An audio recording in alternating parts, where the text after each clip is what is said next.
Good evening दोस्तों, कैसे आप सभी।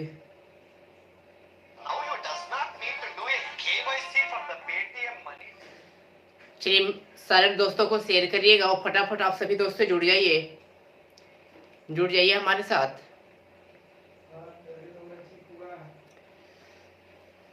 चलिए देखिए, good evening Kavita Sharma ji, good evening Neetu Gupta, good evening.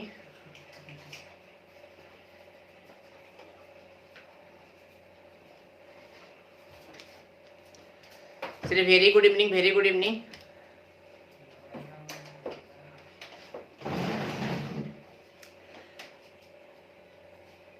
Vishal good evening, Kundan Gupta good evening. चलिए देखिए,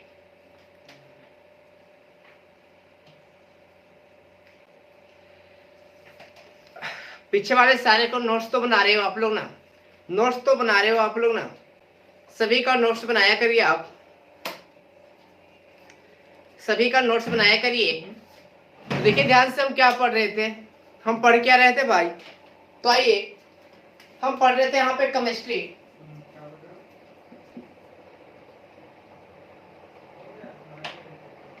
और ये जो केमिस्ट्री है, केमिस्ट्री में हमारा जो टॉपिक चल रहा था अभी हाइड्रोकार्बन चल रहा था। कौन सा चल रहा था? हाइड्रोकार्बन चल रहा था।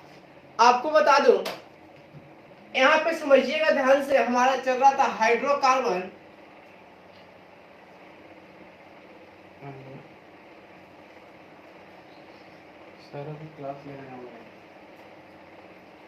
तो ये देखिएगा ध्यान से, आपको बता दूं कि हाइड्रोकार्बन में हम जान चुके हैं कार्बन के बारे में। किसके बारे में जान चुके हैं? कार्बन के बारे में जान चुके हैं कि कार्बन क्या है। पहला क्वेश्चन हमने जाना था कार्बन ये नॉन मेटल क्या है, अधातु है। इसके बाद इसके पूरे बायोडाटा को जाने थे। इसके बाद एलोट्रोप ऑफ कार्बन कितने होते हैं, तो 4 एलोट्रोप को जाने थे। पहला कौन सा था? डायमंड। दूसरा कौन सा था भाई? ग्रेफाइट। तीसरा था फ्लोरीन और चौथा था ग्रेफिन। और चारों के बारे में हमने कहा था कि 5 मेन पॉइंट आपको याद रखना है। 5 क्या याद रखना था? Main point. तो आइए आज कार्बन के बारे में हम समझेंगे क्या, तो कार्बन के बारे में आज हम समझेंगे। यहाँ पे कुंदन गुप्ता जी आपका पीडीएफ मिल जाएगा, पीडीएफ का इंतजार में रहिए, है ना, आपको पीडीएफ मिल जाएगा। ठीक है, आप पीडीएफ के लिए ज्यादा ही एक्साइटेड हो रहे हैं। तो अब जो मैं पढ़ा रहा हूं उसको यदि आप नोट्स भी अच्छे से बना लेना तो वही आपका पीडीएफ हो जाएगा, है ना, वो भी आपका पीडीएफ हो जाएगा। पीडीएफ आप खुद से भी बना सकते हो। ठीक है, तो आइए समझते हैं किसके बारे में। तो हम समझेंगे हाइड्रोकार्बन के बारे में। तो हाइड्रोकार्बन में हम पढ़ रहे थे कार्बन, और आज हमें पढ़ना है कंपाउंड ऑफ कार्बन। हम क्या पढ़ने वाले हैं? कार्बन के यौगिक के बारे में पढ़ने वाले हैं। कार्बन के यौगिक, और कार्बन के यौगिक में हम पहला आपको बता दो, यहाँ पे पहला पढ़ेंगे रिएक्शन विथ O2। जब ऑक्सीजन से कार्बन रिएक्ट करेगा तो क्या बनाएगा? तो देखिएगा ध्यान से, जब ऑक्सीजन से कार्बन रिएक्ट करेगा तो 2 चीज बनाएगा। एक तो बना देगा CO और एक क्या बनाएगा? CO2 बनाएगा। एक तो CO बनाएगा और दूसरा क्या बनाएगा? CO2 बनाएगा। तो आज हम जानेंगे कार्बन मोनोऑक्साइड के बारे में और कार्बन डाइऑक्साइड के बारे में। इसके बाद हम दूसरा क्या देख लेंगे भाई? तो दूसरा देख लेंगे यहाँ पे रिएक्शन विथ हाइड्रोजन H2। जब कार्बन हाइड्रोजन से जुड़ेगा तो बहुत सारे यहाँ पे कंपाउंड बनेंगे। जैसे आपको बता दूं कि ब्यूटेन पढ़ लेंगे, मीथेन पढ़ लेंगे, प्रोपेन पढ़ लेंगे, है ना। इसके बाद फॉर्मल्डिहाइड को पढ़ लेंगे, बेंजीन को पढ़ लेंगे, सभी को यहीं पे जानना है। तो आज हम बात करते हैं पहला को, रिएक्शन विथ O2 के साथ। तो देखिएगा ध्यान से, reaction with O2। Good evening Sonam ji, good evening.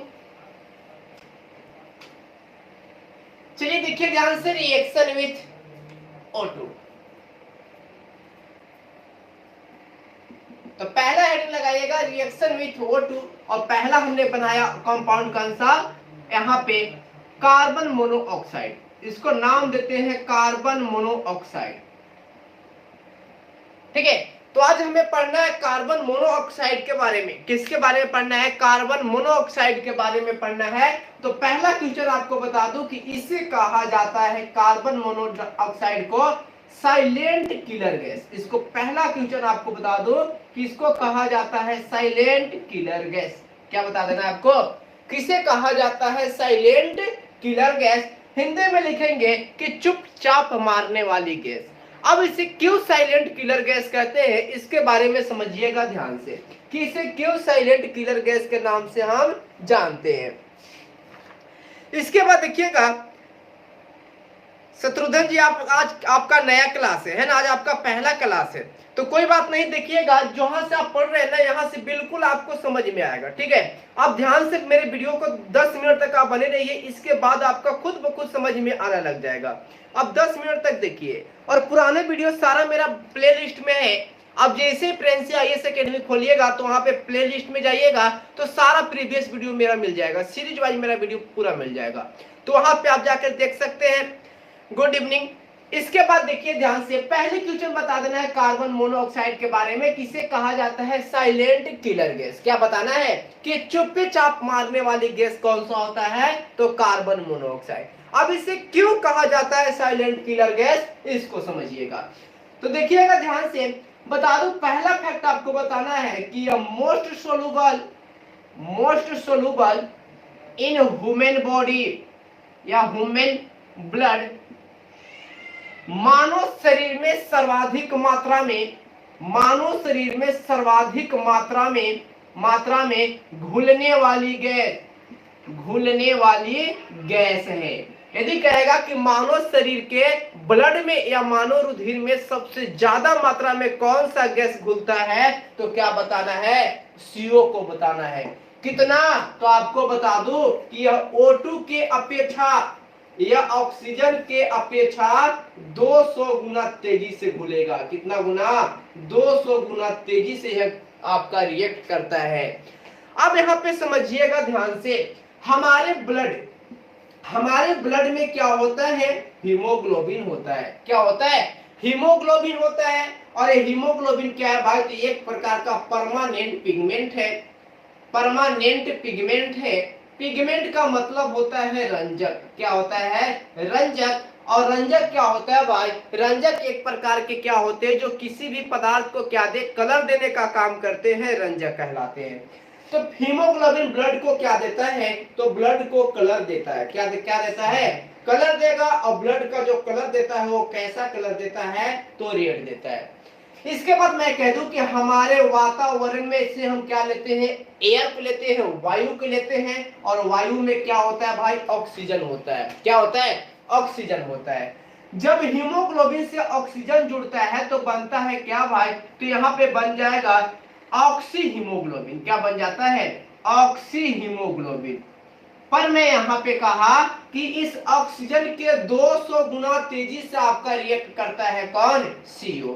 तो जैसे ही आपको ब्लड, यही हीमोग्लोबिन आपका यदि CO से कंसल्ट करता है और CO के साथ रिएक्ट करेगा तो बन जाता है यहाँ पे कार्बन मोनोऑक्सी हीमोग्लोबिन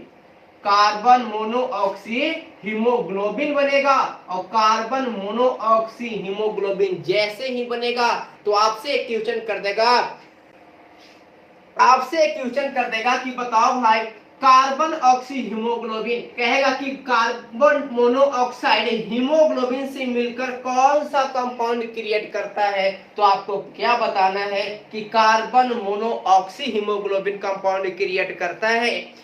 इसके बाद आपको बता दूं कि यह जैसे ही कंपाउंड बनेगा तो यह क्या करता है भाई? ब्लड में, हमारे रुधिर में फफूले का निर्माण करता है ना। क्या करेगा? छोटे छोटे आपके फफूले का निर्माण करेगा, जैसे पानी के अंदर बुलबुले आपने देखा होगा, तो ब्लड में वैसा निर्माण करेगा।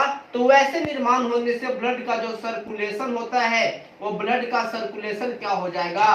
ब्लॉक हो जाएगा। ब्लड का सर्कुलेशन क्या हो जाता है? ब्लॉक हो जाता है, मतलब कि बहुत ही कम फ्लो करेगा। और ब्लड का सर्कुलेशन यदि ब्लॉक हो जाएगा, ब्लड का सर्कुलेशन यदि ब्लॉक हो जाएगा तो क्या आपके शरीर में ऑर्गन है तो ऑर्गन तक आपका ब्लड नहीं जाएगा, है ना, आपके ऑर्गन तक ब्लड नहीं जाएगा। और यदि ऑर्गन तक ब्लड नहीं जाएगा भाई तो आपको एनर्जी नहीं मिलेगा। क्या होगा, आपको एनर्जी नहीं मिलेगा। और एनर्जी किस रूप में, एटीपी के रूप में। कौन से रूप में, एटीपी के रूप में। तो आपको बता दो कि हमारे शरीर में जो ऊर्जा निकलता है वह किस रूप में निकलता है, तो आपको बता दो कि एटीपी के रूप में निकलता है। और जब हमारे शरीर में ऊर्जा नहीं निकलेगा, ऊर्जा नहीं निकलेगा तो क्या होगा भाई, धीरे धीरे आपका सभी के सभी ऑर्गन क्या होंगे, डैमेज होते जाएंगे। क्या होंगे, डैमेज होंगे। और सभी के सभी ऑर्गन यदि डैमेज हो गए तो धीरे धीरे आपका क्या, शरीर काम नहीं करेगा और फिर आपका क्या हो जाएगा, डेथ हो जाएगा। फिर आपका क्या हो जाएगा, डेथ हो जाएगा। तो इस प्रकार इसको हम कहते हैं कौन सा गैस, साइलेंट किलर गैस। ठीक है, तो इतना आपको याद रखना है। इसके बाद आपको क्या बता देना है, इसका एक बार स्क्रीनशॉट लीजिएगा, इसका स्क्रीनशॉट लीजिएगा। इसके बाद इसको क्या बता देना है आपको, तो देखिएगा ध्यान से, सीओ के बारे में बता देना है कि कहीं भी यदि आप घूमने के लिए जा रहे हैं या फिर ट्रैफिक में यदि फंस चुके हैं आप, तो यदि आप कार में बैठे होंगे तो ट्रैफिक में जो कार में फंस जाते हैं ना, उनके कांच जो होते हैं आपका कार का, उसे खोल देने का आपका यहाँ पे आदेश दिया जाता है। क्यों खोल देने का आदेश दिया जाता है, तो समझिएगा ध्यान से। ये जो सीओ है भाई, आपको बता दूं कि ये आपको कहां कहां से मिल जाते हैं, तो यह कोयले के खानों से मिल जाएगा, कोयले के खानों से मिल जाएगा।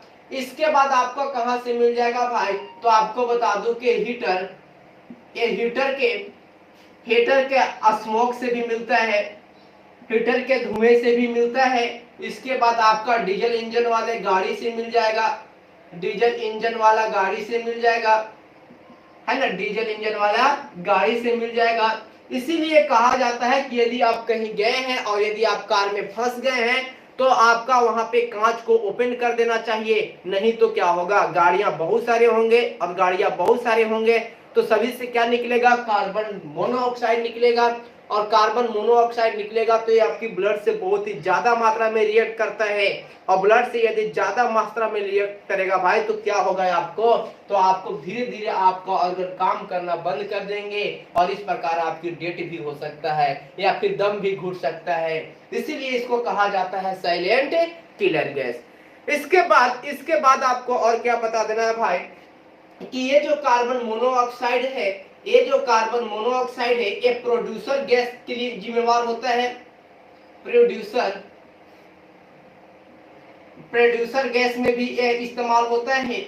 और ये प्रोड्यूसर गैस क्या होता है, तो समझिएगा कि प्रोड्यूसर गैस में जो कंपोनेंट होते हैं वो कौन कौन से होते हैं, तो प्रोड्यूसर गैस में होते हैं नाइट्रोजन, और क्या होगा, तो प्रोड्यूसर गैस में आपको मिल जाएगा सीओ, और क्या मिल जाएगा भाई, CO2 मिल जाएगा, है ना।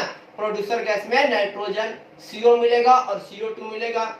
70% में आपका नाइट्रोजन होता है, बाकी का 25% में आपको कौन होगा, कार्बन मोनोऑक्साइड, और 5% में आपका मिक्स किया जाता है कार्बन डाइऑक्साइड को। तो ये थी आपकी कौन सा, प्रिया फैन, गुड इवनिंग। इसके बाद देखिए ध्यान से, इसके बाद बता दूं आपको कि 70% प्रोड्यूसर गैस में नाइट्रोजन पाया जाता है। तो आपका एक क्वेश्चन और बन गया कि प्रोड्यूसर गैस में मेन गैस कौन सा होता है, प्रोड्यूसर गैस में मेन गैस कौन सा होता है, तो आपको क्या बताना है, नाइट्रोजन को बताना है। इसके बाद ये जो आपको दिख रहा है भाई, कार्बन मोनोऑक्साइड जो दिख रहा है, इसको बारे में एक बात और क्या बता देना है, कि इसके बारे में आपको बता देना है कि यह हवा से भी हल्की होता है, हवा से हल्की गैस है, हल्की गैस। यह आपकी एयर से भी लाइटेस्ट होता है ना, हवा से भी हल्का गैस होता है। तो इतने बात बताना था किसके बारे में, कार्बन मोनोऑक्साइड के बारे में। ठीक है, यहां तक किसी को दिक्कत नहीं है। चलिए इसके बाद आगे देखिए, इसके बाद आगे देखिए, अगला कंपाउंड हमारा कौन सा क्रिएट हो रहा था, तो अगला कंपाउंड हमारा जो क्रिएट हो रहा था वो था कार्बन डाइऑक्साइड। कौन सा था, CO2। तो अब इसको हम नाम देते हैं कार्बन डाइऑक्साइड। क्या नाम देते हैं, कार्बन डाइऑक्साइड नाम देते हैं। ठीक है, प्रोड्यूसर गैस क्यों बोला जाता है, तो यहाँ पे वैसा कुछ नेम नहीं है कि इसको भाप अंगार गैस के नाम से भी जाना जाता है प्रोड्यूसर गैस को, ठीक है। इससे प्रोड्यूसर गैस को भाप अंगार गैस के भी नाम से जाना जाता है कुंदन जी। तो आपको बता दूं कि प्रोड्यूसर गैस क्यों कहा जाता है, ऐसे कोई नाम किसी पर आधारित नहीं है ना।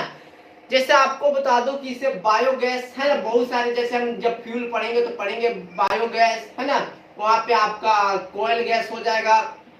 और प्रोड्यूसर गैस इसलिए इसको कहा जाता है, एक आप तर्क लगा सकते हैं कि इसमें मेन जो आपका एलिमेंट होता है वह नाइट्रोजन होता है, और नाइट्रोजन के उपस्थिति के कारण ही इसे प्रोड्यूसर गैस के नाम से जाना जाता है ना।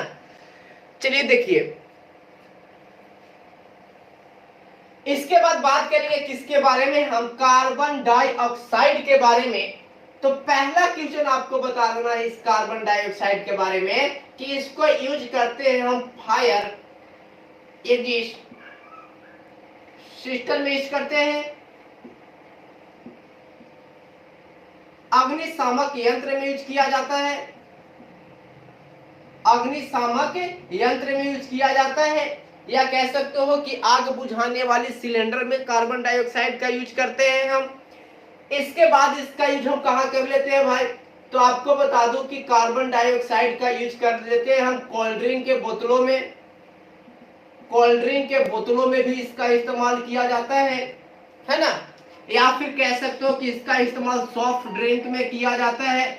सॉफ्ट ड्रिंक का मतलब होती है पेयजल, और पेयजल का मतलब बता दूं जैसे आपकी ड्यू का, स्प्राइट का, पेप्सी के जो बोतल आते हैं उन सभी में आपका कार्बन डाइऑक्साइड मिलता है। इसके बाद बता दूं कि ये जो कोल्ड ड्रिंक के बोतल में क्या भरे होते हैं, तो हमने कहा कि कार्बन डाइऑक्साइड भरे होते हैं, तथा इसी कार्बन डाइऑक्साइड का यूज कर लेते हैं कार्बोनिक एसिड के निर्माण में, कार्बोनिक एसिड के निर्माण में यूज कर लेंगे। कहाँ यूज कर लेंगे, कार्बोनिक एसिड के निर्माण में भी इसका यूज करते हैं।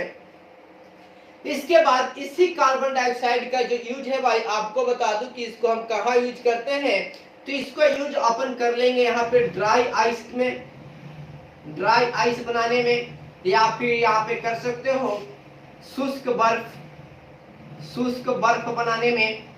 और ऐसे आप कई बार आपसे एग्जाम में पूछा जा चुका है कि शुष्क बर्फ का फॉर्मूला क्या होता है, शुष्क बर्फ का, ड्राई आइस का फॉर्मूला क्या होता है, तो शुष्क बर्फ का फॉर्मूला ही वही होता है जो कार्बन डाइऑक्साइड का होता है। कौन सा, CO2। क्या बताना है, CO2 क्या होता है, ड्राई आइस का फॉर्मूला होता है। ड्राई आइस इसलिए इसे कहते हैं कि इसका जो टेम्परेचर होता है ना, टेम्परेचर बहुत ही कम होता है। जैसे समझना, इस ड्राई आइस का जो टेम्परेचर होता है ना, वो टेम्परेचर इसका कितना होता है, तो इसका जो मेल्टिंग पॉइंट होता है वो -78 डिग्री सेल्सियस होता है। कितना, -78 डिग्री सेल्सियस होता है किसका, ड्राई आइस का टेम्परेचर।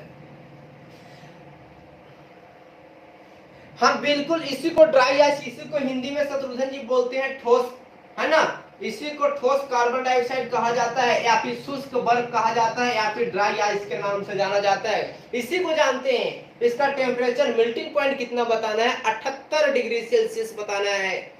इसके बाद हम मेन पॉइंट इसका क्या है कि इस ड्राई आइस का यूजेज, इसका हम उपयोग कहाँ पे करते हैं, ठीक है। तो ड्राई आइस का जो यूजेज है आपको बता दूं, इसका जो उपयोग है वो हम कहाँ पे करते हैं, तो इसका यूज कर लेते हैं अपन कहाँ, नाभिकीय रिएक्टर में।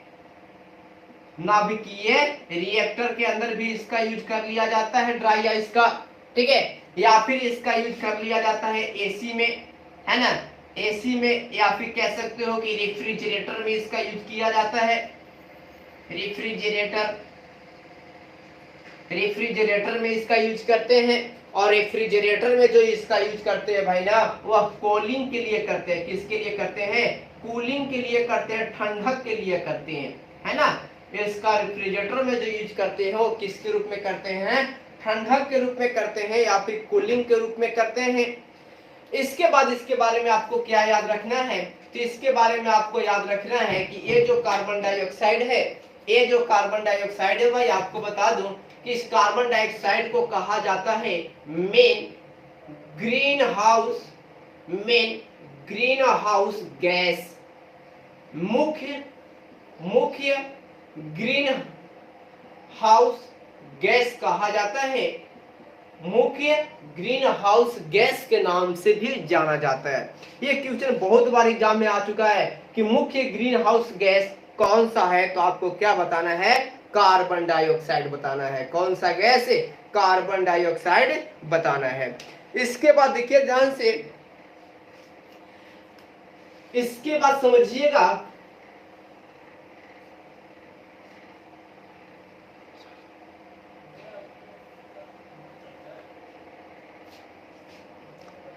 शत्रुघ्न जी आपका क्या कहना है, रेफ्रिजरेटर में फ्यून गैस रहता है? बिल्कुल रहता है फ्यून गैस, पर आपको बता दूं कि फ्यून गैस का फॉर्मूला ही होता है CFC, है ना। और CFC पे अभी बैन लगा दिया गया है, इसे बैंड कर दिया गया है। क्यों कर दिया गया है, तो इस पर इसलिए बैंड कर दिया गया है कि यह ओजोन को क्या कर रहा है, डैमेज कर रहा है। और डैमेज कर रहा है तो फिर इसके जगह पे क्या भरा जा रहा है भाई, तो लिक्विड नाइट्रोजन, लिक्विड आपका अमोनिया, इसके बाद जलवाष्प को, इसके बाद नाइट्रस ऑक्साइड, इसके बाद O3 ठोस कार्बन डाइऑक्साइड, इस सारे गैसों को भरे जा रहे हैं, है ना। तो फ्यून अभी बैंड हो चुका है, ठीक है। तो इस बात को आप याद रखिएगा कि फ्यून अभी बैंड हो चुका है। इस थोड़ा देर बाद इसको हम पढ़ाने वाले हैं CFC को, क्योंकि ये भी एक कार्बन का कंपाउंड है, ठीक है। तो कार्बन के कंपाउंड है, तो कुछ देर बाद इसको मैं पढ़ाने वाला हूं। चलिए देखिए, इसके बाद आपको बता दूं, इसके बाद हमने कार्बन डाइऑक्साइड के कहा कि यह मेन ग्रीन हाउस गैस है, ग्रीन हाउस गैस है। जब यह मुख्य ग्रीन हाउस गैस है तो आपको पहले तो बताना होगा कि यह ग्रीन हाउस क्या होता है ना। एक ग्रीन हाउस क्या होता है, यह ग्रीन हाउस क्या होता है, इसे हिंदी में कहा जाता है हरित प्रभाव। एक green effect, green house effect होता क्या है, तो सुनिएगा ध्यान से कि यह क्या होता है। सूर्य की किरणें तो पृथ्वी तक आ जाती है ना, सूर्य से किरणें तो पृथ्वी तक आ जाती है, पर यहाँ की कोई भी किरणें या किसी प्रकार की कोई भी गैस वायुमंडल के बाहर नहीं जा पाते हैं। तो इस प्रभाव को क्या कहा जाता है, ग्रीन हाउस इफेक्ट कहा जाता है। और उसी ग्रीन हाउस में सबसे प्रमुख गैस जो है ना, वह कौन सा है, तो कार्बन डाइऑक्साइड है। इसके बाद अदर कौन कौन से हैं, और कौन कौन से ग्रीन हाउस प्रभाव में आते हैं, बहुत बार एग्जाम में आ चुका है ना। SSC कई बार या रेलवे भी कई बार पूछ चुका है कि बताओ भाई कौन कौन से गैसे ग्रीन हाउस गैसे होते हैं, और वहां पे ऑप्शन दिया हुआ रहता है। तो देखिएगा, और कौन कौन से गैसे ग्रीन हाउस गैसे होते हैं, जैसे मैंने कह दिया कि CO2, इस पे स्टार लगा देता हूं, है ना। इसलिए स्टार लगाते हैं कि यह मुख्य गैस है, कौन सा, कार्बन डाइऑक्साइड। इसके बाद दूसरा होता है SO2, कौन सा, सल्फर डाइऑक्साइड। तीसरा होता है मीथेन, तीसरा क्या याद रखना है, मीथेन CH4। चौथा याद रखना है वाटर वेपर, वाटर वेपर याद रखना है, इसको कहते हैं जलवाष्प। क्या याद रखना है, जल की छोटी छोटी बूंदे, जलवाष्प। इसके बाद आपको बता दूं O3, और इसके बाद N2O। N2O को क्या कहा जाता है, नाइट्रस ऑक्साइड, या फिर इसे कहा जाता है लाफिंग गैस। क्या कहते हैं, लाफिंग गैस कहा जाता है ना। तो याद रखना कि लाफिंग गैस के नाम से किसे जानते हैं, नाइट्रस ऑक्साइड को जानते हैं, N2O को जानते हैं, ठीक है। तो इतनी बातें आपको याद रखना था, किससे, कार्बन डाइऑक्साइड से। यहां तक किसी को दिक्कत नहीं है, यहां तक किसी को दिक्कत तो नहीं है, अभी तक में सभी को समझ में आया, अभी तक में सभी को समझ में आया ना। चलिए देखिए, इसके बाद आगे समझते हैं, इसके बाद आगे समझते हैं। CFC यहाँ पे फ्यून AC गैस के रूप में यूज जानते हैं सुमन जी, CFC को AC गैस के रूप में जानते हैं हम।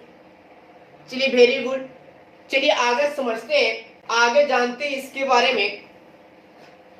तो ये तो रिएक्शन विथ ऑक्सीजन से जब रिएक्शन किया तो दो कंपाउंड बनाया, कौन कौन से, आपका बनाया कार्बन मोनोऑक्साइड और कौन सा, कार्बन डाइऑक्साइड। इसके बाद देखिए, अच्छा कार्बन डाइऑक्साइड से एक क्वेश्चन और आपको याद कर लेना है, ठीक है, कि इसका यूज हम कहाँ करते हैं। तो बहुत ही शानदार क्वेश्चन है, आपके जनरल लाइफ में भी यूज आने वाला है।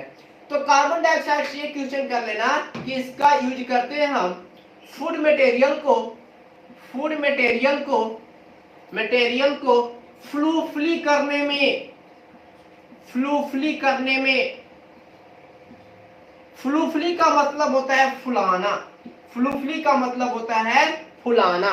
जैसे घर पे यदि आप कोई पकवान बनाते होंगे, जैसे पूरी छानते हैं या फिर टिकिया बनाते हैं, तो इन सभी में आप क्या मिलाते हो? तो इन सभी में NaHCO3 मिलाते हैं। इसे कहते हैं हम बेकिंग सोडा। और आपको जब अम्ल पढ़ा रहा था, क्षार पढ़ा रहा था, तो वहां पे बात बताया था कि इस बेकिंग सोडा से क्या निकलता है? Carbon dioxide. और ये कार्बन डाइऑक्साइड क्या करता है भाई? उसको फुलाने का काम करता है। जो भी हम पकवाने बनाते हैं ना, उसको फुलाने का काम करता है। तो इसको लिख लेना कार्बन डाइऑक्साइड में कि इसके यूज कहाँ करते हैं? खाद्य पदार्थों को, खाने वाले सामग्री को क्या करने में? फ्लूफ्ली करने में या फिर फुलाने में भी इसका इस्तेमाल किया जाता है। अब देखिए आगे, अगला हम पढ़ेंगे रिएक्शन विथ हाइड्रोजन। और जब रिएक्शन विथ हाइड्रोजन से करवाएंगे तो पहला कंपाउंड बनेगा CH4। इसको नाम देते हैं हम मीथेन। क्या नाम देंगे? मीथेन। ध्यान से समझिएगा मीथेन के बारे में। इसको क्या नाम देंगे? हम मीथेन देंगे। और मीथेन के बारे में ध्यान से समझिएगा। पहला पॉइंट आपको क्या याद रखना है कि इसे मार्स गैस भी कहा जाता है। इसे मार्स गैस के नाम से भी जानते हैं, है ना। मार्स गैस क्यों कहा जाता है भाई? तो मार्स गैस इसलिए कहा जाता है कि यह मून पर मिलता है, यह चंद्रमा पे ज्यादा मात्रा में पाया जाता है, इसीलिए इसे मार्स गैस के नाम से भी जानते हैं। इसके बाद इसके बारे में आपको बता देना है कि फर्स्ट एलिमेंट ऑफ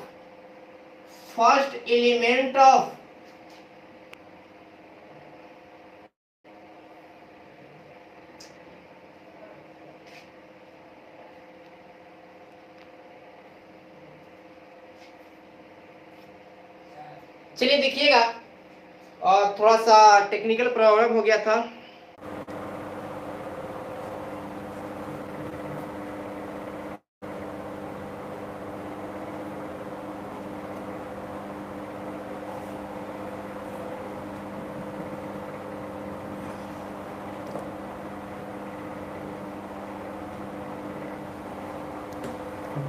आधा लड़के तक चल गया।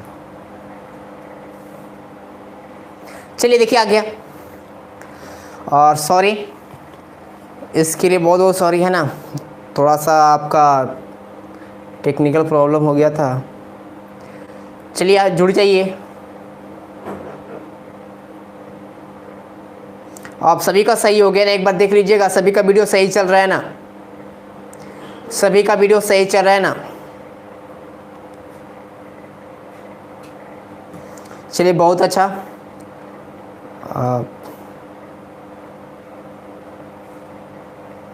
चलिए आइए देखते हैं।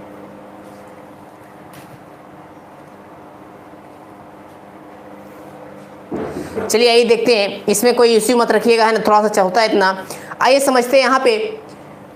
इसके बाद समझते हैं अपन, इसको मैंने कह दिया कि इसे कोल माइंस के रूप में यूज करते हैं। और कोल माइंस के रूप में क्या यूज करते हैं भाई? तो एक्सप्लोजिव करवाने में। जैसे कोयला के खदानों में यदि कोयले के चट्टानों को तोड़ना होता है ना, तो उस समय मीथेन का यूज किया जाता है एक्सप्लोजिव के रूप में। जैसे समझना, मीथेन, यहाँ पे मीथेन है और इसको जैसे ही ऑक्सीजन मिलेगा ना, तो मीथेन जैसे ही ऑक्सीजन को संपर्क में आएगा तो यह क्या करेगा? विस्फोट करेगा। क्या करेगा?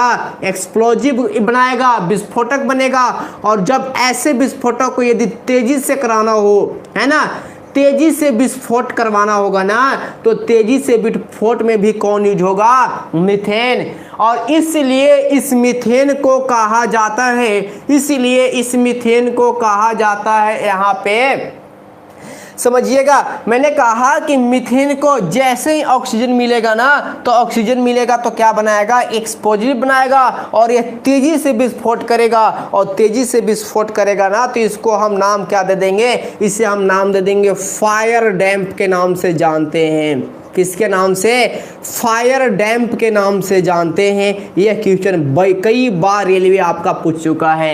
यहाँ पे स्टार लगा दीजिएगा कि फायर डैम्प के नाम से किस गैस को जाना जाता है। तो याद रखना कि फायर डैम्प के नाम से जाना जाता है किसको? तो फायर डैम्प के नाम से जाना जाता है मीथेन को। किसको जानते हैं? मीथेन को जानते हैं। इसके बाद देखिएगा मीथेन के बारे में और क्या बता देना है। तो मीथेन के बारे में आपको बता देना है भाई कि इसका ये जो है आपको धान की खेतों से प्राप्त होता है। यह दलदली भूमियों से प्राप्त होता है ना, दलदली भूमियों से प्राप्त होता है, इसीलिए इसे कह दिया जाता है दलदली गैस। क्या कह दी जाती है? दलदली गैस भी कहा जाता है। ठीक है, तो आपको बता दूं कि आपका जो दलदली वाली क्षेत्र होती है वहां से भी मीथेन गैस निकलता है, और दलदली गैस जो मीथेन गैस निकलता है भाई, इसलिए इसको नाम दे दी जाती है दलदली गैस। किसको? मीथेन को। ठीक है, तो यहाँ पे आपको इतनी इसके बारे में बता देना है। किसके बारे में? मीथेन के बारे में। इसके बाद बता दूं इस मीथेन वाली से कि इसका यूज हम करते हैं कहाँ? तो इसका यूज कर लेते हैं कोयल गैस में भी यूज कर लेते हैं। किसमें यूज कर लेंगे? कोयल गैस में यूज कर लेंगे, और इसी का यूज कर लेंगे बायोगैस में। कहाँ यूज कर लेंगे? बायोगैस में, है ना। तो मीथेन कहाँ कहाँ यूज होगा? कोयल गैस में भी यूज हो जाएगा, बायोगैस में भी यूज हो जाएगा। आइए समझ लेते हैं थोड़ा सा कोल गैस का मेन कंपोनेंट कौन सा होता है और बायोगैस का मेन कंपोनेंट कौन सा होता है, ये भी आपसे पूछ ली जाती है। तो देखिएगा ध्यान से,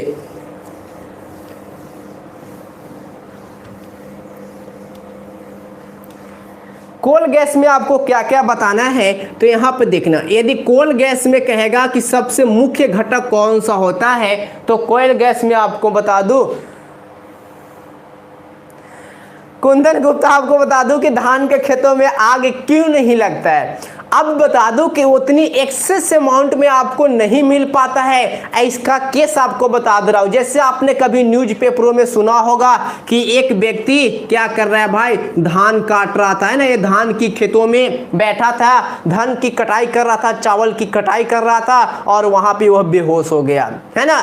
तो वहां पे दो कारणों से बेहोश हो गया, या तो उसका जो हेल्थ हो वो आपका पूरी तरह से नॉर्मल नहीं हो, एबनॉर्मल होगा, या तो फिर दूसरा कारण वहां पे भूमि दलदली क्षेत्र होगा, वो हल्का सा नमी वाला क्षेत्र होगा, तो वहां पे मीथेन ज्यादा मात्रा में मिला होगा उसको, तो भी वह बेहोश हो सकते हैं, है ना, तो भी वह बेहोश हो सकते हैं। कुंदन गुप्ता जी विस्फोट नहीं हो पाएगा, ठीक है, क्योंकि वहां पे अमाउंट उसका एक्सेस मिलना चाहिए, अमाउंट अत्यधिक मात्रा में मिलना चाहिए जितनी विस्फोट के लिए अनिवार्य होती है, और इतनी मात्रा में नहीं मिलता। जैसे मैंने एक क्वेश्चन कहा कि CO मानव रक्त में जल्दी से घुल जाता है, तो वातावरण में तो CO है तो आपका ब्लड में तो घुल जाना चाहिए, पर उतनी मात्रा में नहीं मिल पाता है जितनी मात्रा में आपको चाहिए। थोड़े बहुत से कोई दिक्कत नहीं होते, यदि थोड़े बहुत आपको मिले तो कोई दिक्कत नहीं होते, ठीक है, तो इसको याद रखिएगा। इसके बाद देखिए हम क्या बता रहे थे कि कोल गैस में मुख्य कंपोनेंट आपको कौन सा बताना है? मीथेन, फिर कौन सा? कार्बन डाइऑक्साइड, और फिर कौन सा होता है? हाइड्रोजन होता है। यहाँ पे स्टार लगा दिया किस पे? मीथेन पे। तो कोल गैस में मुख्य गैस कौन सा होता है? तो आपको बता देना है मीथेन। इसके बाद एक लिखा था हमने बायोगैस।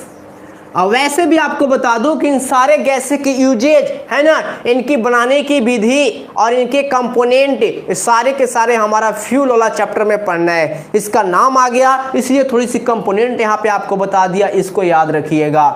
बायोगैस में क्या क्या होता है? तो मीथेन होगा, कार्बन डाइऑक्साइड होगा, हाइड्रोजन होगा, और कौन सा गैस होता है? नाइट्रोजन गैस होता है ना। ये आपकी कौन सी गैस होते हैं? बायोगैस में। इसमें भी मुख्य कंपोनेंट कौन सा होगा? मीथेन होता है। कौन सा होता है? मीथेन होता है। इसीलिए यहाँ पे इसको आपको याद रखना है। ऐसे बता दूं कि आपने यहाँ पे इस धान की खेतों से तो प्राप्त होता ही होता है, पर ये जो मीथेन है ना भाई, ये घरेलू पशुपालन से भी प्राप्त होता है। घरेलू पशुपालन से भी प्राप्त होता है। जैसे आपने सुना होगा, जो आप बैल होते हैं, ऑक्स होते हैं या फिर गाय होते हैं, उनके मल से गड्ढी में क्या किया जाता है, इकट्ठा किया जाता है और वहाँ से फिर उसको आपका उर्वरक के रूप में यूज लेते हैं और उससे जो गैस निकलता है ना, वह कौन सा गैस होता है, तो आपको बता दूं कि वह मीथेन गैस ही होता है। कौन सा? Methane gas. तो घरेलू, आप यहाँ से घरेलू पशुपालन से भी यहाँ पे यूज कर सकते हो, मीथेन को निकाल सकते हो। यहाँ पे क्या था? मीथेन। तो मीथेन के बारे में इतने पॉइंट को आपको क्या याद रखना है ना, कि इसे मार्स गैस कहा जाता है तथा इसका यूज हम कोल गैसों में करते हैं या फिर कोल माइंस के रूप में करते हैं, एक्सप्लोजिव में, है ना, कोयले के खदानों में विस्फोट करवाने में भी इसका यूज किया जाता है। तो इतने चीज आपको याद रखना था, किससे? कोयल गैसों से। ठीक है। इसके बाद आपको बता दूं, अगला चैप्टर हमें पढ़ना है, अगला पॉइंट हमें पढ़ना है C2H4। क्या पढ़ना है? C2H4। इसको नाम देते हैं इथेन। क्या नाम देते हैं? इथेन, या फिर इसे कहा जाता है इथिलीन। इसी को कहा जाता है इथिलीन। ठीक है, इथेन या फिर इसी को कहा जाता है इथिलीन। और इथिलीन से आपका पहला क्वेश्चन क्या बता देना है? पहला क्वेश्चन क्या बता देना है? बिल्कुल जलाया होगा शत्रुघ्न जी, बचपन में आपने बिल्कुल जलाया होगा गोबर गैस से, यहाँ पे बल्ब है ना, यूज कर सकते हैं इसमें हम। जैसे देखिए ध्यान से, इसे हम कहते हैं इथिन या फिर इथिलीन के नाम से जानते हैं। तो आपने पढ़ा होगा बायो की क्लासों में, या कभी बायो पढ़ेंगे तो वहाँ पे एक क्वेश्चन आपसे पूछा जाता है कि बताओ भाई, एक ऐसा कौन सा प्लांट हार्मोन है, एक ऐसा कौन सा प्लांट हार्मोन है जो गैसियस स्टेट में पाया जाता है? कौन सा स्टेट में? गैसीय अवस्था में पाया जाता है। तो आपको बताना है कौन सा? इथिलीन को। किसको बताना है? इथिलीन को। तो यदि हमसे कहेगा तो पहला क्वेश्चन आपको बताना है कि इथिलीन क्या भाई? एक प्रकार का प्लांट हार्मोन है जो किस अवस्था में पाया जाता है? तो गैसीय अवस्था में पाया जाता है। किस अवस्था में पाया जाएगा? गैसीय अवस्था में पाया जाता है। इसके बाद देखिए ध्यान से, इसके बाद आपको बता देना है क्या? गैसीय अवस्था में पाया जाएगा तो यह नेचुरली तरीका से पाया जाएगा, है ना, मतलब कि प्रकृति के द्वारा पाया गया। और जब प्रकृति के द्वारा पाया गया भाई, तो काम क्या करेगा? तो इसका काम होता है फ्रूट का क्या करना? फ्रूट का काम करना, राइफिन का काम करता है, फलों के पकाने का काम करता है। क्या करता है? फलों के पकाने में यूज करते हैं। और फलों को जो पकाएगा ना, वह नेचुरली तरीका से पकाएगा। प्राकृतिक तरीका से फलों को पकाने में कौन इस्तेमाल किया जाता है? इथिलीन। कौन सा? Ethylene gas. तो अब से आपको यदि पूछा जाए ना कि बताओ भाई, इथिलीन गैस या फिर फलों के पकाने में कौन सा गैस का यूज करते हैं, तो आपको बताना है इथिलीन।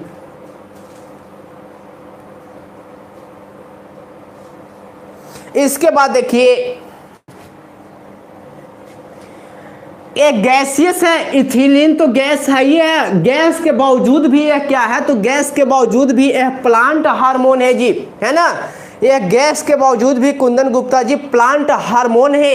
एकमात्र ऐसा आपका प्लांट हार्मोन है ना, पादप हार्मोन है, जो गैसीय अवस्था में पाया जाता है। ठीक है। इसके बाद बताना है आपको क्या? तो इसके बाद इथिलीन के बारे में आपको बता देना है भाई कि इसका यूज हम कर लेते हैं कहाँ पे? तो इसका यूज आपको बता दूं कि इसे कहा जाता है, आपको ऑटो कैटेलिस्ट के रूप में जानते हैं। ऑटो कैटेलिस्ट के रूप में जानते हैं। इसको कहते हैं स्वयं उत्प्रेरक, स्वतः उत्प्रेरक। और स्वतः उत्प्रेरक क्या होता है, इसके मतलब समझिएगा। मैंने जैसे देखा, आपने कहावतें सुने होंगे कि एक गला हुआ सेव पूरे सेव को गला देता है ना। एक सड़ा हुआ सेव पूरे सेव को सड़ा देता है। कैसे? समझिएगा। ये जो इथिलीन है ना, ये अपने आप में जैसे एक पेटी में मैंने डाल दिया, क्या बहुत सारे फल डाल दिए और इस पे आपका इथिलीन था, इस पे क्या है आपका? इथिलीन था। ठीक है ना। और जब इथिलीन था भाई, तो आपको कह दूं कि ये इथिलीन अपने आप में काफ़ी ज़्यादा डेवलप करते हैं, काफ़ी ज़्यादा विस्तार होते हैं। तो यदि एक में आपका एक्सेस अमाउंट है ना, तो ये खुद दूसरे को भी क्या करते हैं? पकाने का काम करने लग जाते हैं। इसीलिए आपको बता दूं कि इसे कहा जाता है ऑटो कैटलिस्ट, स्वतः उत्प्रेरक के नाम से भी इसे हम जानते हैं। तो इतना बात आपको याद रखना था किसमें, एथिलीन के बारे में। एक पॉइंट और देख लो आप, इसी का यूज कर लेते हैं पॉलीथीन बनाने में, पॉलीथीन बनाने में भी यूज कर लेते हैं, और इसी का यूज कर लेते हो आप, है ना, इसे पॉलीथीन बनाने में यूज कर लेंगे। पॉलीथीन आगे पढ़ना है हमें, पॉलीमर जब पढ़ेंगे तो वहाँ पे पढ़ाएंगे, है ना। और इसी का यूज कर लेते हैं पेट्रोल गैस में भी ये पाया जाता है आपका, पेट्रोल गैस में भी आपका पाया जाता है इथिलीन। तो इतने पॉइंट को आपको याद रखना था किससे, एथिलीन से। इसके बाद देखिए, यदि आपसे कोई कहेगा कविता जी क्वेश्चन क्या है आपका, है जानवर जुगाली करते हैं तो मीथेन गैस, अच्छा जो लोग मीथेन गैस निकलता है,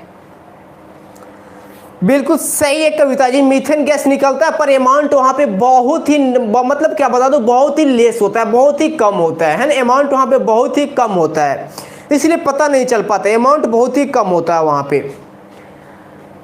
चलिए देखिए, इसके बाद अगले कंपाउंड की बात करें तो अगला कंपाउंड हम पढ़ लेंगे यहाँ पे, अगला कंपाउंड हम यहाँ पे पढ़ लेंगे फॉर्मल्डिहाइड को।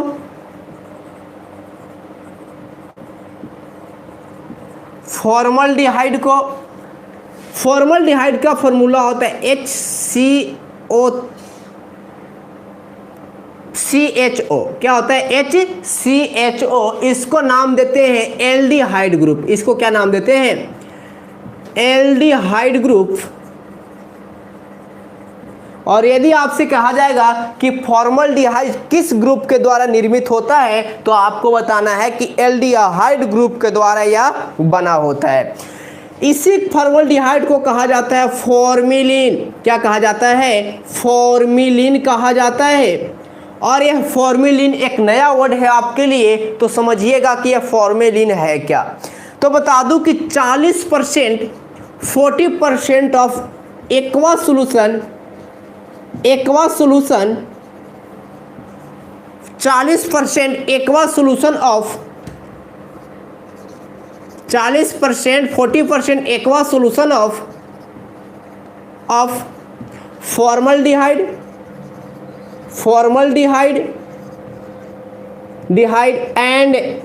And alcohol. हिंदी में क्या बता दूं, तो 40% फॉर्मल्डिहाइड और एल्कोहल के जलीय विलयन को फॉर्मेलिन कहा जाता है। 40% फॉर्मल्डिहाइड और एल्कोहल के जलीय विलयन को क्या नाम देते हैं, फॉर्मेलिन नाम देते हैं। और इस फॉर्मेलिन का हम यूज जो करते हैं भाई, वह बायोलॉजिकल लैब में करते हैं, है ना, बायोलॉजी के लैब में करते हैं। दिखना ध्यान से कैसे, यदि कभी आप बायोलॉजी वाला क्लास के लैब में गए होंगे तो ऐसे वहाँ पे एक ट्यूब बनाया हुआ रहता है, और इस ट्यूब में क्या रहता है भाई, जल भरा हुआ रहता है। आपको देखने में तो वह जल लगेगा, पर वह जल नहीं होता है, वो क्या होगा, तो होता है फॉर्मेलिन। क्या होता है, फॉर्मेलिन होता है। और इसका यहाँ पे आप देखोगे कि यहाँ पे क्या भाई, यहाँ पे कुछ ऑर्गेनिज्म रखे हुए हैं, जैसे मैंने कह दिया कि इसमें मेढक रखे हुए हैं। अब मेढक रखे हुए हैं तो ये तो न तो सड़ेगा और नहीं इनकी बास आएगी।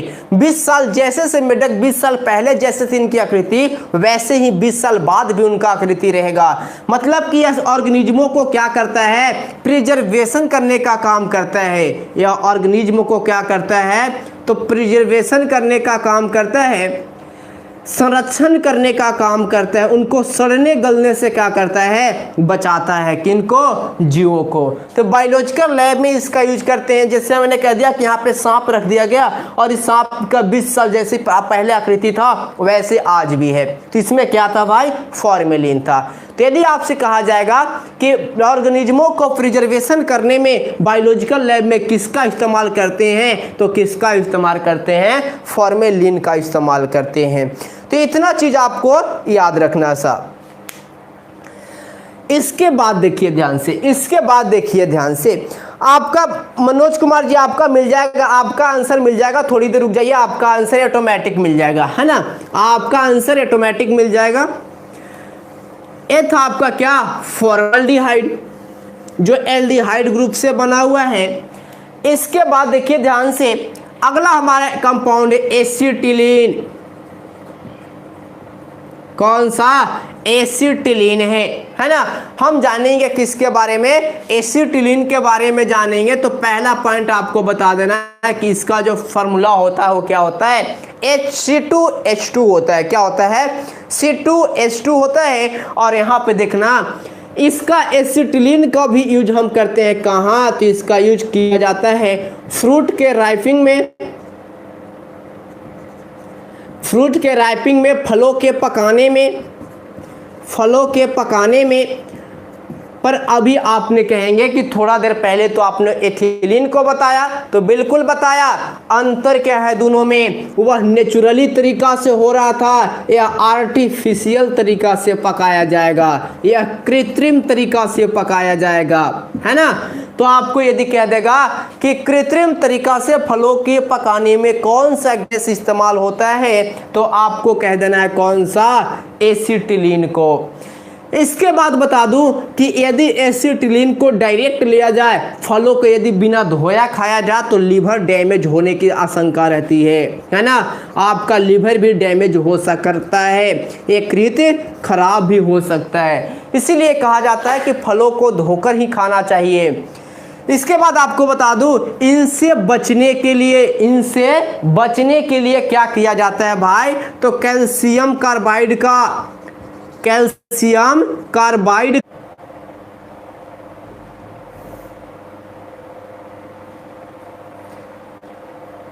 हो गया।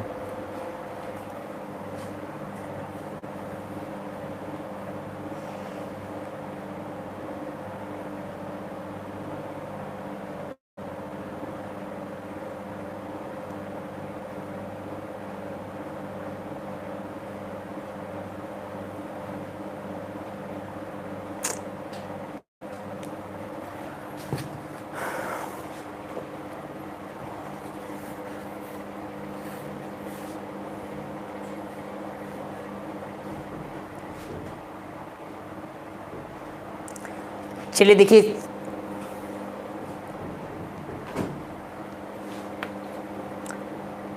सभी को वीडियो चल रहा है, देखिएगा एक बार आवाज़ आ रहा है, आवाज़ पहुंच रहा है वहाँ तक, एक बार देखिएगा वीडियो चल रहा है, बताइएगा।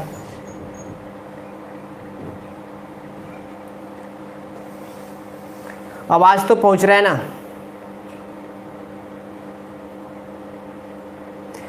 चलिए शत्रुघ्न जी देख लेते हैं अब। ओके, आइए देख लेते हैं, एक बार इसे रिपीटेशन कर देता हूं। हमने कहा कि एसिटिलीन का यूज हम करते हैं फ्रूट के राइपिंग में, फलों के पकाने में, पर किस तरीका से, आर्टिफिशियल तरीका से, कृत्रिम तरीका से। मार्केटों में जो फलों को पकाया जाता है ना, वह कृत्रिम तरीका से पकाया जाता है, आर्टिफिशियल तरीका से पकाया जाता है। इसीलिए फलों को डायरेक्ट परचेज कर खाना नहीं चाहिए, उसे वॉश करना चाहिए, धोना चाहिए, ताकि एसिटिलीन क्या हो, रिमूव हो जाए। यदि आप डायरेक्ट लेते हो, तो यदि इसका अमाउंट एक्सेस हो जाता है, ज़्यादा हो जाता है, तो आपको लीवर डैमेज हो सकता है। और इससे बचने के लिए क्या किया जाता है भाई, कैल्शियम कार्बाइड को दे दिया जाता है, उसमें मिला दिया जाता है, ताकि यदि कोई पर्सन या कोई व्यक्ति इसका डायरेक्ट इस्तेमाल भी करता है, तो लीवर डैमेज न हो सके। इसके बाद देखिएगा ध्यान से, इसके बाद एसिटिलीन को और कहाँ यूज कर लेंगे, कि इसे गैस वेल्डिंग में भी यूज करते हैं, है ना। इसे वेल्डिंग गैस के नाम से जाना जाता है, या गैस वेल्डिंग में भी इसका यूज हम करते हैं, है ना। और गैस वेल्डिंग में केवल और केवल एसिटिलीन का यूज नहीं होता है। आपको एक अच्छा पॉइंट बता रहा हूं, यहाँ पे एक एसिटिलीन है, एसिटिलीन जिसका संकेत हमने H2 और क्या दिया था, C2H2 और प्लस में O2 गैस। अब इन दोनों को मिलाकर एक गैस बनता है, जिसे कहा जाता है ऑक्सी एसिटिलीन। और इस ऑक्सी एसिटिलीन को वेल्डिंग में यूज करते हैं, इस ऑक्सी एसिटिलीन को वेल्डिंग में जाकर यूज करते हैं, है ना।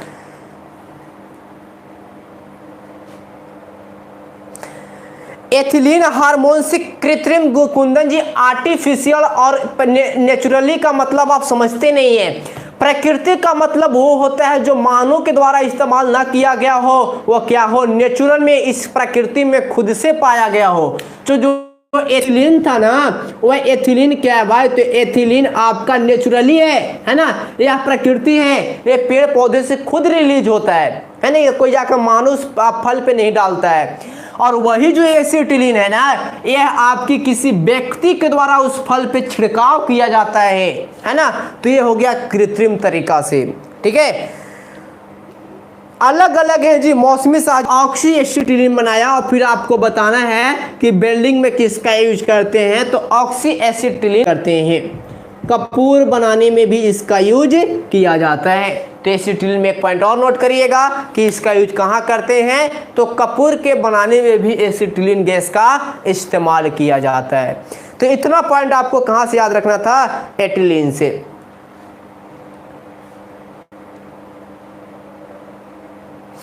कौन सा गैस या हार्मोन फलों को पकाने में सहायक, बिल्कुल सही है। तो यहाँ पे आपको लगाना है एथिलीन, क्योंकि यह नेचुरली है। आर्टिफिशियल पूछेगा तो नाम देगा कि कृत्रिम तरीका से फलों के पकाने में सहायक गैस है ना, और यदि डायरेक्ट बात करेगा ना तो फिर आपको लगाना है एथिलीन को। किसको लगाना है, एथिलीन को, क्योंकि यह किसी द्वारा यूज नहीं किया गया, यह नेचुरली है। तो बात किसको कर रहा होगा, नेचुरली के, कि फलों के पकाने में है ना। तो फल कहाँ पकेंगे, पेड़ पौधों में पकेंगे, और पेड़ पौधे में क्या होगा, खुद ब खुद निकलने वाला हार्मोन को ही बताया जाएगा ना, तो कौन सा, एथिलीन को बताइएगा। ठीक है, यहाँ तक क्लियर नहीं है कुंदन गुप्ता जी, तो आप एथिलीन को बताइएगा।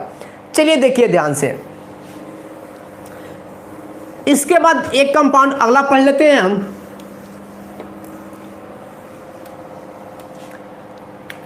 CFC को पढ़ लेते हैं। इसे कहा जाता है फ्रियोन, इसे कहा जाता है फ्रियोन। कौन सा गैस कहते हैं, फ्रियोन गैस कहते हैं। इसके बाद देखिएगा ध्यान से, फ्रियोन गैस से कौन कौन से क्वेश्चन आपके एग्जाम में बनते हैं। पहला क्वेश्चन आपको कहना है फ्रियोन गैस से कि इसे कहा जाता था एसी गैस। क्या नाम देते थे, एसी गैस। मैंने वर्ड क्या बोला, इसे कहा जाता था, कहते नहीं है, कहा जाता था क्या, एसी गैस। क्यों कहते थे समझना। इसका यूज हम करते थे रेफ्रिजरेटर में, रेफ्रिजरेटर के अंदर इसका यूज किया जाता था। किसके लिए, तो करते थे कोलेंट के रूप में, है ना। इसका यूज प्रशीतक के रूप में हम रेफ्रिजरेटर में करते थे, और रेफ्रिजरेटर में जब प्रशीतक के रूप में करते थे भाई, तो वर्तमान में CFC पर क्या लगा दिया गया, बैंड लगा दिया गया, इसे बंद कर दिया गया।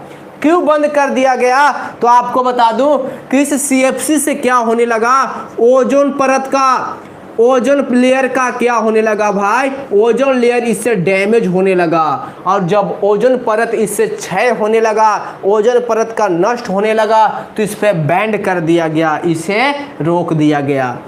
आपको यहाँ पे याद रखना है एक क्वेश्चन और ओजोन लेयर से, कि इसकी जो माप हम करते हैं ओजोन लेयर का, वो किस में करते हैं भाई, तो डाबसन में करते हैं। किस में करते हैं, डाबसन में करते हैं। ठीक है, तो ओजोन लेयर की माप पूछेगा तो क्या बताना है, डाबसन बताना है। इसके बाद देखिए ध्यान से, आपको बता दूं कि इस CFC के जगह पे और कौन कौन से एसी गैस में यूज किए जाने लगे, तो अदर रेफ्रिजरेटर गैस के माध्यम से आपको बता दूं कि, और इसके जगह पे जब आप CFC को बैंड कर दिए तो कुछ तो गैस यूज कर रहे होंगे ना, तो अब कौन सा गैस यूज करते हैं, तो यहाँ पे समझिएगा, ओजोन परत को सबसे ज्यादा क्षति करने वाला गैस ही CFC गैस है जी, है ना। CFC गैस सबसे ज्यादा ओजोन परत को क्षति करता है। इसको पूरा नाम देते हैं हम यहाँ पे क्लोरोफ्लोरोकार्बन। क्या नाम देंगे, यहाँ पे मैं लिख दूं तो इसका पूरा नाम देते हैं क्लोरोफ्लोरोकार्बन। इसका पूरा नाम देते हैं क्लोरोफ्लोरोकार्बन, है ना। यही आपका गैस है जो सबसे ज्यादा आपको क्या करता है भाई, यहाँ पे क्षति करता है। इसके बाद देखिए ध्यान से, हमने कहा कि अदर गैसों में कौन कौन सी गैसें ऐसे हैं जो ओजोन परत के हिसाब से यूज किए जाते हैं, तो देखिएगा अदर गैसों में यूज कर दिया जा रहा है HFC को, इसको कहा जाता है हाइड्रोफ्लोरो गैस, हाइड्रोफ्लोरोकार्बन। इसके जगह पे कौन सा गैस यूज किया जा रहा है? HFC को। इसके बाद यूज किया जा रहा है लिक्विड नाइट्रोजन का, और लिक्विड नाइट्रोजन का यूज कहाँ करते हैं? तो आइसक्रीम बनाने में भी करते हैं, है ना। इसके बाद किया जा रहा है लिक्विड अमोनिया का यूज किया जा रहा है। इसके बाद O3 के यूज कर सकते हो। इसके बाद आप यूज कर सकते हो किसको? तो इसके बाद आप O3 को यूज कर लोगे। इसके बाद आप ड्राई आइस का भी यूज करते हैं। ड्राई आइस है ना, जिसे हमने कहा था शुष्क बर्फ, क्या नाम दिया था? CO2 शुष्क बर्फ का भी यूज हम यहाँ पे करते हैं। तो यहाँ पे आप याद रखिएगा कि अदर रेफ्रिजरेटर गैस में कौन कौन सी गैस को यूज किया जा रहा है अभी। तो HFC को, हाइड्रोफ्लोरोकार्बन, लिक्विड नाइट्रोजन का, इसका यूज आइसक्रीम बनाने में भी करते हैं। लिक्विड अमोनिया का, ओजोन को, इसके O3 कहा जाता है ओजोन, इसका क्या नाम देते हैं? ओजोन नाम देते हैं। ड्राई आइस का, जिसे हम कहते हैं शुष्क बर्फ का, इतने गैसों का आपका यूज किया जा रहा है कहाँ पे? तो इतने गैसों को आपको यूज किया जा रहा है कहाँ पे? अदर रेफ्रिजरेटर गैस के रूप में, है ना। मतलब कि कोलेंट के रूप में CFC के जगह यहाँ पे यूज करते हैं। बिल्कुल प्रिया जी, इसका पूरा नाम होती है क्लोरोफ्लोरोकार्बन, है ना, क्लोरोफ्लोरोकार्बन। अब देखिएगा ध्यान से, ये जो ओजोन लेयर की मैं बात कर रहा हूं कि इसकी क्षय हो रहा है, तो ओजोन जो लेयर आपके पास है, तो ओजोन लेयर से आपका होता क्या है? तो ओजोन लेयर अल्ट्रावायलेंट जो रे है, जिसे हम हिंदी में कहते हैं पराबैंगनी किरण से क्या करता है? पृथ्वी को सुरक्षा प्रदान करता है। इसलिए इस ओजोन परत को कहा जाता है क्या भाई? तो इसको कहा जाता है यहाँ पे पृथ्वी का सुरक्षा कवच के नाम से जाना जाता है। पृथ्वी का सुरक्षा कवच कहा जाता है किसको? ओजोन लेयर को कहेंगे, पृथ्वी का सुरक्षा कवच भी कह देंगे। और इस ओजोन लेयर जो है भाई, ये मैंने कहा कि अल्ट्रावायलेंट पराबैंगनी किरण से सुरक्षा प्रदान करता है। तो आपको बता दूं कि पराबैंगनी किरण की सबसे पहली बार पता किसके द्वारा लगाया गया था? तो इसका पहली बार पता लगाया गया था किसके द्वारा? रिटर नामक साइंटिस्ट था। रिटर नामक साइंटिस्ट ने सबसे पहले बताया किसके बारे में? पराबैंगनी किरण के बारे में बताया। तो इतना आपको यहाँ पे याद रखना है। कुछ वन लीनियर आपका क्वेश्चन बता देते हैं। जैसे देखिएगा, जब हम पढ़ा रहे थे आपको नन मेटल, तो नन मेटल में मैं दो यहाँ पे पढ़ाया था नन मेटल को। जैसे हमने पढ़ा रहा था हाइड्रोजन, तो हाइड्रोजन के कंपाउंड के रूप में पढ़ाया था आपको CH3OH को, और पढ़ाया था C2H5OH को। इसको कहते थे मिथेनॉल और इसको कहा था इथेनॉल, और इस दोनों के बारे में मैं पढ़ा चुका हूँ। और यहाँ पे हम पढ़ रहे हैं कार्बन, तो यह कार्बन के भी कंपाउंड है, इसलिए यहाँ पे पढ़ना जरूरी है। तो आपको बता दूं कि जो बच्चे हमारा नॉन मेटल वाला टॉपिक नहीं देखे हैं, लेक्चर आपका 7 में वो चीज़ दोनों मिल जाएगा, है ना। मिथेनॉल और इथेनॉल दोनों पढ़ाया गया है लेक्चर 7 में, तो वहाँ से जाकर आप इसे पढ़ सकते हो, ठीक है। ऐसे रफ आइडिया बता दूँ तो ये इसको कहा जाता है भाई स्प्रिट कहा जाता है, और सॉरी इसको कहा जाता है वुड स्प्रिट लकड़ियों में मिलने वाला है, और इसे सिर्फ और सिर्फ स्प्रिट कहा जाता है। इससे आप क्या कर सकते हो, तो इसे ड्रिंकिंग एल्कोहल भी कहा जाता है, ड्रिंकिंग एल्कोहल कहा जाता है। और जबकि इसे नहीं पीने वाला शराब है, इसे कहा जाता है कच्चा शराब। क्या नाम देते हैं? कच्चा शराब नाम देते हैं। यदि इसका सेवन आप करोगे तो क्या होते हैं, व्यक्ति ज़्यादा एक्सेस अमाउंट पे लेने पर मिथेनॉल को अंधापन हो जाता है, या फिर क्या होते हैं वो, तो वो ज़्यादा आपको लेने से क्या हो जाते हैं, अंधापन होंगे, या फिर उनकी डेट भी हो सकता है। ज़्यादा मात्रा में मिथेनॉल को लेने से उनके डेट भी हो सकता है। तो ये दोनों को आप वहाँ से पढ़ लीजिएगा, ठीक है। यहाँ तक किसी को दिक्कत नहीं है। चलिए 2-3 क्वेश्चन आपको जो एग्जाम में डायरेक्ट आपसे पूछा जाता है बता देता हूं। जैसे पहला क्वेश्चन आपका है चूहे मारने की दवा, चूहे मारने की दवा बनाने में किसका इस्तेमाल करते हैं, है ना। रेट किलिंग में किसका यूज करते हैं, चूहे के मारने में किसका यूज करते हैं। और एक आपका अगला क्वेश्चन है मच्छर मारने की दवा, मारने की दवा मॉस्किटो किलर में, मॉस्किटो किलर में किसका इस्तेमाल करते हैं।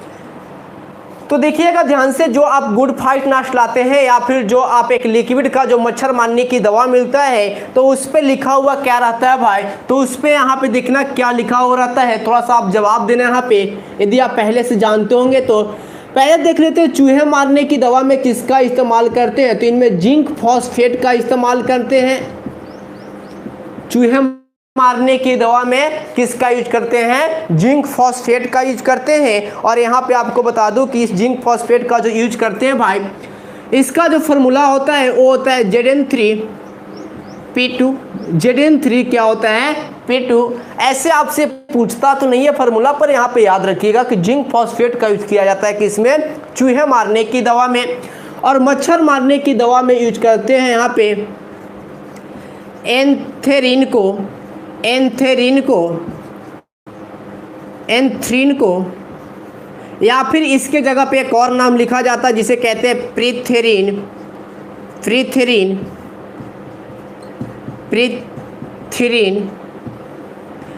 तो याद रखना जो आपका लिक्विड वाला आता है ना मॉस्किटो मारने का, मच्छर मारने का, तो वहां पे देखना बैक कवर पर लिखा हुआ उसका रहता है एंथेरिन, है ना, एंथेरिन। तो एंथेरिन का यूज करते किसे, मच्छर मारने में।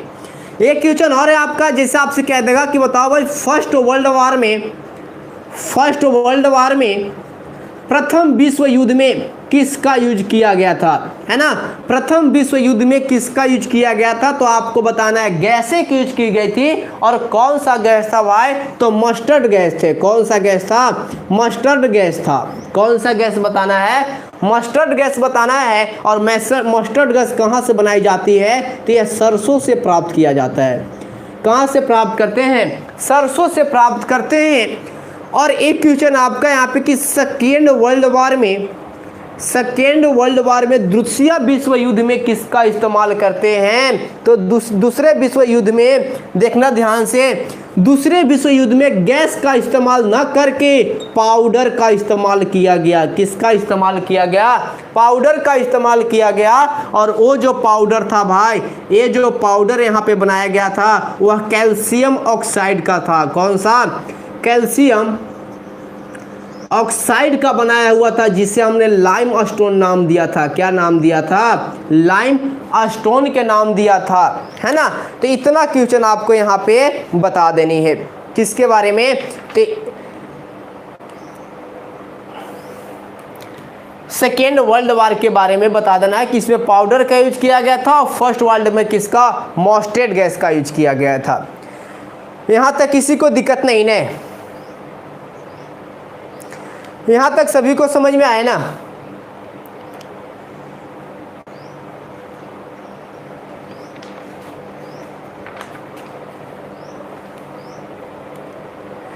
चलिए देखिए ध्यान से, इसका नाम क्या देंगे, तो आपको इसका नाम जानना है। तो इसका नाम में याद रखिएगा कलकाइट नाम दिया जाता था इस पाउडर का। इस पाउडर का नाम दिया गया था कलकाइट। क्या नाम दिए थे, कलकाइट, है ना। इस पाउडर का नाम दिया गया था कलकाइट। तो याद रखिएगा कि सेकेंड वर्ल्ड वार में किसका यूज किया गया था, कैल्शियम ऑक्साइड, इसे लाइम स्टोन कहा था, चूना पत्थर कहा था। इससे बनाया गया था आपका कलकाइट। और कलकाइट का यूज किया गया था दूसरा विश्व युद्ध में। और पहला विश्व युद्ध में किसका यूज किया गया था, मस्टर्ड गैस का। ठीक है, तो इतना चीज आपको याद रखना है।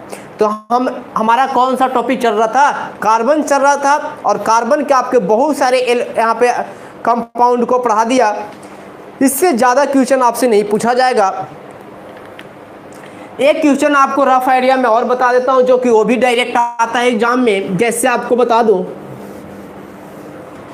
सिगरेट लाइटर, जो सिगरेट जलाते हैं ना, सिगरेट लाइटर में कौन सा गैस भरा जाता है, तो सीक्रेट लाइटर में आपका गैस भरा जाता है ब्यूटेन को। किसको भरते हैं? ब्यूटेन गैस को भरा जाता है। ये भी आप याद रखना है ना कि सीक्रेट लाइटर में किसका इस्तेमाल किया जाता है? ब्यूटेन का इस्तेमाल किया जाता है। और यही ब्यूटेन जो होता है भाई वह एलपीजी में भी भरा हुआ रहता है ना, लिक्विफाइड पेट्रोलियम गैस में भी इस्तेमाल किया जाता है। कौन सा?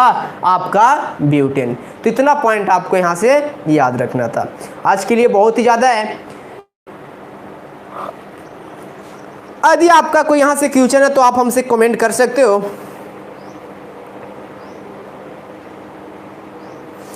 कुंदन गुप्ता जी, यहां तो कोई इसी का कोई दिक्कत तो नहीं ना है, आपको समझ में आया ना?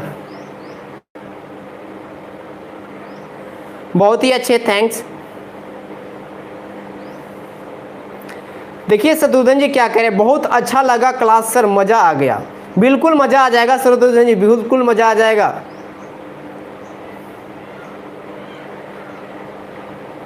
थैंक्स। ये जो मैंने वन लीनियर आपको क्वेश्चन बताया ना, इससे बिल्कुल याद रखना है, क्योंकि इससे आपको डायरेक्ट एग्जाम में क्वेश्चन पूछ लिया जाता है ना। जैसे मैंने कहा ना कि सिगरेट जलाने वाला लाइटर में कौन सा गैस भरा जाता है, तो ब्यूटेन सब डायरेक्ट पूछ लिया जाता है आपसे, है ना। तो यहाँ पे आपको याद रखना है। वैसा कुछ नहीं है कुलदीप जी, है ना, वैसा कुछ नहीं है।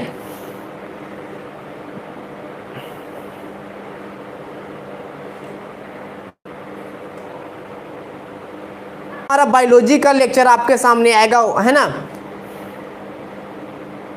बिल्कुल सुमन जी, थैंक्स। चलिए ठीक है, फिर यहां तक आपका कोई दिक्कत नहीं है ना। बहुत अच्छे।